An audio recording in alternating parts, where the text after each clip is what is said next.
ओम प्रकाश ठाकुर जिला परिषद कुल्लू के दाऊगी वार्ड से अभी चुनाव लड़ा और 31 मई को जब मतगणना समापन हुई और मतगणना समापन के पश्चात वहाँ पे जो प्रिजाइडिंग ऑफिसर थे एसडीएम पंकज शर्मा, उन्होंने परिणाम घोषित किया जिसमें मुझे 11 मतों से विजयी घोषित किया गया। उसके तुरंत पश्चात वो खुद ही अनाउंस करते हैं कि किसी को अगर ऑब्जेक्शन है तो वो यहाँ पे ऑब्जेक्शन अपना लिखित रूप में दे सकते हैं। तो जो हमारे बाद दूसरे कैंडिडेट थे उन्होंने अपना लिखित ऑब्जेक्शन वहाँ पे दिया और जब ऑब्जेक्शन दिया उसके बाद जो प्रिजाइडिंग ऑफिसर थे वहाँ पे उन्होंने एसडीएम ने जो अधिकारी कर्मचारी मतगणना में लगे थे, रात के 10:30-11 बजे का समय था, तो उन्होंने उन सबको ये कहा कि आप रात्रि भोजन के लिए चले जाएं। जब वो रात्रि भोजन को चले जाते हैं तो उसके बीच में कोई 1.5-2 घंटे का समय लग जाता है। उसी समय काउंटिंग हॉल में बहुत सारे अनऑथराइज्ड लोग, जो उनमें से बहुत सारे कांग्रेस के पदाधिकारी जो बिना कोई आइडेंटिटी प्रूफ के, बिना कोई वहाँ पे आई कार्ड के जो है अंदर आ जाते हैं। जब मैं बार बार वहाँ पे आग्रह करता हूँ कि ये कौन लोग इतने अनऑथराइज्ड जो है अंदर आ गए, तो पहले तो वो सुनवाई नहीं होती है। बाद में जब मैं काफ़ी बार जब कहता हूँ तो फिर ये कहते हैं कि नहीं, हम इनका ये नए काउंटिंग एजेंट आए हैं। मैंने कहा जो पहले वाले उन्हीं को भेजो। बोला नहीं, अब वो नहीं आएंगे, दूसरे आएंगे। तो मैंने कहा इनके पास तो अपना आईडी कार्ड काउंटिंग एजेंट का बना नहीं है। तो एसडीएम कहते हैं कि नहीं, मैं अभी बना देता हूँ, फॉर्म लाओ, मैं भरवा देता हूँ इनके। तो फॉर्म भर देते हैं उनके नए लोगों के और उसके पश्चात फिर मैंने कहा इनका आई कार्ड बनाओ। बोला आई कार्ड की जरूरत नहीं है, ये फॉर्म हाथ में पकड़ के ही यहाँ पे काउंटिंग एजेंट रहेंगे। फिर अगली गणना 1.5-2 घंटे बाद चालू होती है, जो रिकाउंटिंग की जो दूसरे प्रत्याशी द्वारा दी गई थी। जब रिकाउंटिंग होती है तो मैं सभी टेबलों पे बात करने की कोशिश करता हूं कि कोई वोट ऊपर नीचे हुए क्या नहीं हुए। तो उसमें कुल मिला के 1-2 वोट का मेरा फर्क पड़ता है, 2-3 वोटों का उनका फर्क पड़ता है। ऑल ओवर ऐसा लगता है कि 1-आध वोट मेरा और कम हो जाएगा, लेकिन फिर भी मैं जो पहले 11 मतों से जीत रहा था तो हो सकता है 10 मतों से मैं जीत जाऊंगा। तो जब रिकॉर्ड उधर को सारा जाता है तो फिर वो कहते हैं कि नहीं, आपके 28 मत कम हो गए हैं। और जो दूसरा कैंडिडेट होता है उसका एक भी मत ऊपर नीचे नहीं होता है। और जब मैं तुरंत अपनी एप्लीकेशन देता हूं कि भाई अब मेरी ओर से एक रिकाउंटिंग कराइए और जो उसके बाद जो रिजल्ट परिणाम आएगा तो वो हमारे लिए मान्य है, फिर वो कहते हैं नहीं, अब टाइम लगेगा, बहुत और समय लगेगा, ये नहीं हो सकता। मैंने कहा नहीं, एक बार तो हमको मौका चाहिए, पहले हम विजयी आपने हमको घोषित किया है, तो एक बार आप हमें भी जो है रिकाउंटिंग का मौका दो, तो उसमें जो भी निकलेगा और दूध का दूध पानी का पानी हो जाएगा। बोलते ठीक है, आप ऐसा करिए, 5 मिनट आप बाहर खड़िए, तो उसके बाद आपको बुलाया जाएगा। जब हम 5 मिनट बाहर रुकते हैं तो उसके बाद 5 मिनट से थोड़ा ऊपर टाइम होता है तो हम फिर अंदर जाते हैं कि रिकाउंटिंग के लिए। तो फिर जो है गेट पे ही पुलिस लगा दी जाती है और हमको वहाँ से पुलिस बल के माध्यम से बाहर निकाला जाता है। और हम काफ़ी देर तक वहाँ पे चिल्लाते रहते हैं कि हमारी रिकाउंटिंग करो, लेकिन कोई सुनवाई नहीं होती है। उसी समय कोई रात के 3:30 बजे फिर हमारे पास कोई चारा नहीं रहता, काफ़ी रात होती है, तो मैं डीसी कुल्लू को फ़ोन लगाता हूँ। 3-4 बार जब डीसी महोदय ने फ़ोन नहीं उठाया, उसके बाद उन्होंने फ़ोन उठाया। तो मैंने कहा कि ऐसी यहाँ पे गड़बड़ी हुई है, पहले हम को विजय घोषित किया गया था, लेकिन अब जब हम रिकाउंटिंग के लिए एप्लीकेशन हमने दी है तो उस रिकाउंटिंग नहीं कराई जा रही है।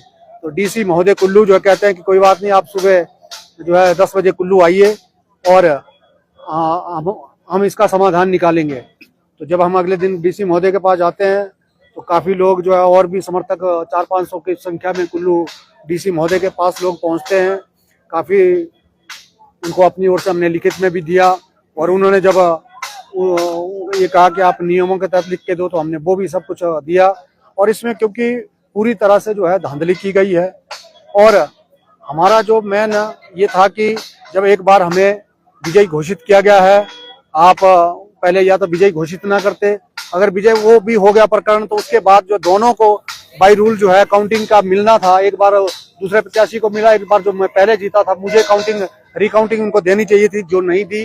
जो सरासर जो है वहाँ पे प्रेशर लग रहा था कि कांग्रेस पार्टी का पूरा प्रेशर है, कांग्रेस के पदाधिकारी वहाँ पे पहुंचे हैं और वो प्रेशर में आकर जो है उन्होंने हमारे वोटों को दूसरे की किसी ढेरियों में डलवा के हमारे वोट जो है 28 वोट कम कर दिए गए।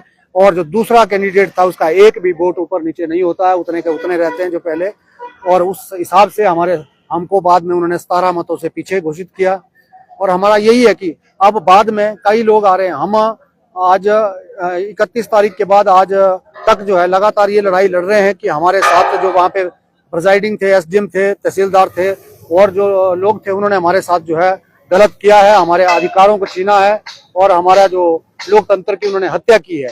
हम उनके खिलाफ लड़ रहे हैं, लेकिन मैं देख रहा हूं लगातार बीच में जो है कांग्रेस के नेता या दूसरे पार्टी अपने जो उनके पदाधिकारी हैं वो भी बीच में आ रहे हैं। तो इसका मतलब ये लगता है कि चोर की दाढ़ी में तिनका, यानी कुछ दाल में काला है, इसीलिए वो जवाब दे रहे हैं। नहीं तो जवाब तो एडमिनिस्ट्रेशन को देना था, व्यवस्था को देना था, जिसके खिलाफ हम बोल रहे थे।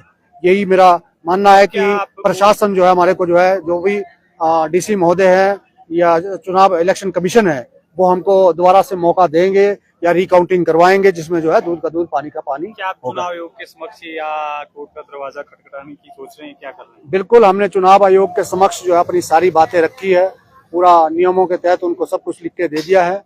और जैसे ही वहां से हमको क्या मिलता है, अगर वहीं पे हमारा समाधान हो जाता है तो अच्छी बात है, नहीं तो हम कोर्ट का भी आगे जो है हाई कोर्ट तक भी जो है अपनी बात। जैसे आपने कहा कि पहले आप जीत गए थे 11 वोट से, बाद में आपके वोट कम हो गए जी, तो क्या किसी के वोट बढ़े भी, नोटा के बढ़े हो या किसी और कैंडिडेट के? जो कुछ तीसरे चौथे नंबर पर थे उनके वोट उन्होंने बढ़ा दिए बाद में। उनके कितने वोट बढ़े? या कुल मिला के जो वही कह रहा हूँ कि मेरे 5,303 वोट थे पहले, उसमें से जब रिकाउंटिंग में उन्होंने मेरे वोट 5,275 कर दिए। जो सेकंड कैंडिडेट थे उनके शुरू में 5,292 वोट थे और रिकाउंटिंग के बाद भी 5,292 ही रहते हैं। तो षड्यंत्र किसका लग रहा है आपको? क्या जो कांग्रेस के ही लोग हैं उनका है या फिर कोई और भी है? इसमें षड्यंत्र जो है, जो कांग्रेस के लोग हैं, कांग्रेस के वहाँ नेता है, उनके द्वारा जो है, मुझे जो लगता है जो बीच में आ रहे हैं। और जो मेन जो षड्यंत्र जो वहाँ पे एसडीएम बैठे थे, मुझे वही लगता है कि जो 1.5-2 घंटे का अंतराल बीच में रहा, उसके बीच में जो उनकी किस किस से बातें हुई और उनके कॉल ट्रेस भी करने चाहिए। और काउंटिंग हॉल में जो वेब कैमरेज लगे थे, सीसीटीवी कैमरे लगे थे, उनकी पूरी छानबीन होनी चाहिए।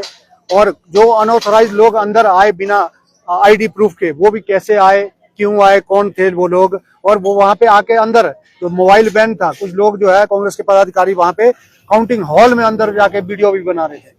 ये इन सब लोगों की तहकीकात होनी चाहिए और मुझे पूर्ण विश्वास है कि उन्होंने वहां पे जो है पूरा जो है अपना गड़बड़ी की है। अगर गड़बड़ी नहीं होती तो उसी समय मेरे को वो रिकाउंटिंग देते और रिकाउंटिंग दोबारा से होती तो हमें पूरा सच का पता लगता।